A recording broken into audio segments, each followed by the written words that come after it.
In the pages of history, countless men have conquered lands. Some ruled with iron fists, some left only fear behind. But few have conquered hearts.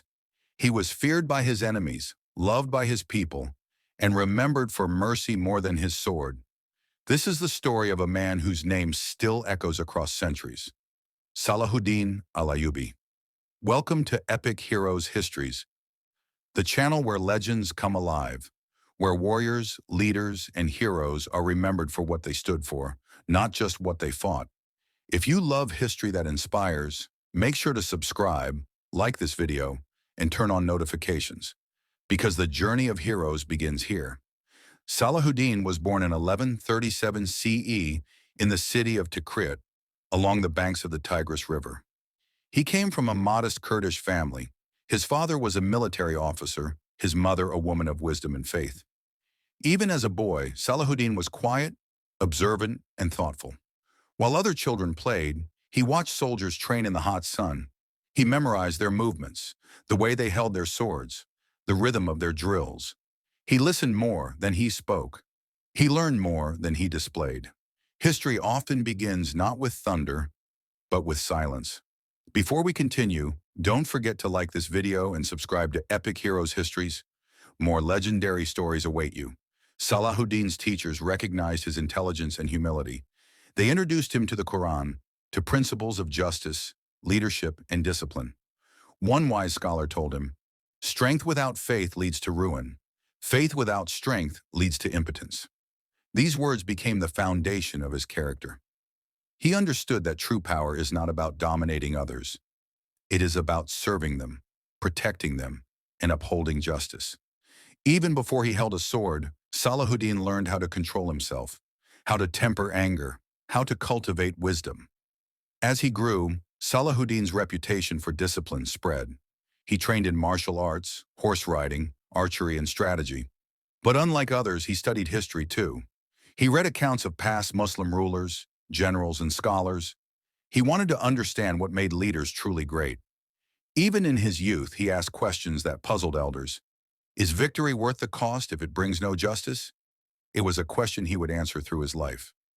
Meeting Nur ad-Din, Salahuddin entered the service of Nur ad-Din Zengi, the Sultan of Aleppo, a man known for discipline, wisdom, and piety. Nur ad-Din valued Salahuddin's calm demeanor and strategic mind. He once said, "If you fear Allah sincerely, no king on earth can defeat you." Under Nur ad-Din's mentorship, Salahuddin learned leadership, patience, and the importance of uniting people under justice rather than fear. He rose through the ranks quickly, not because of ambition, but because of merit and integrity. First battle. Salahuddin's first battle was a revelation. The clash of swords, the cries of men, the chaos of horses. It was overwhelming. His hands trembled, not from fear, but from the weight of responsibility.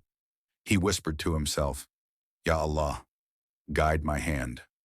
Even in this first test, he understood that war was a tool, not a game.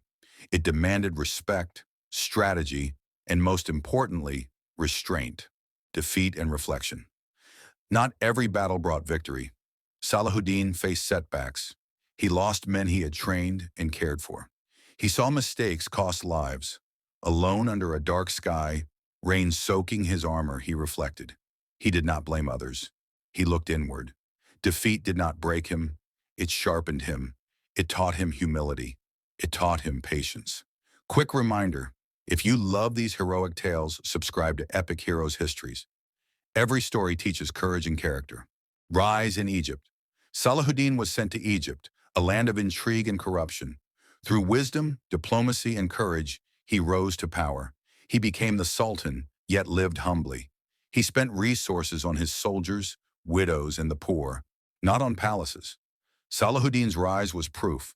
True leadership is service, not display. The call for unity. The Muslim world was fractured. Different leaders, different tribes, competing ambitions. Salahuddin spoke, "We are one ummah. Divided we fall.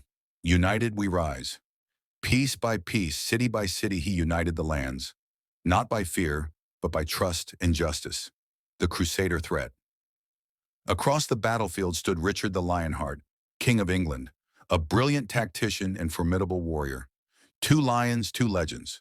Both respected one another, even as they prepared for the clash that would define history. Battle of Hattin.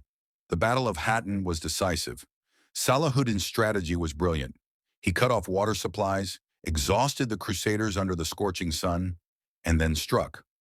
When the battle ended, the Crusader army lay defeated. And yet Salahuddin did not rejoice in vengeance. He treated prisoners humanely. He demonstrated that true victory is mercy. If you are inspired by this hero, hit the like button and subscribe to Epic Heroes Histories. Jerusalem approaches. Jerusalem, a city sacred to millions. As Salahuddin's army approached, people feared bloodshed. But Salahuddin had a different plan. He wanted victory without cruelty. He wanted to be remembered for justice, not terror. The siege. The city was surrounded. Tensions ran high. Salahuddin sent a message to the inhabitants.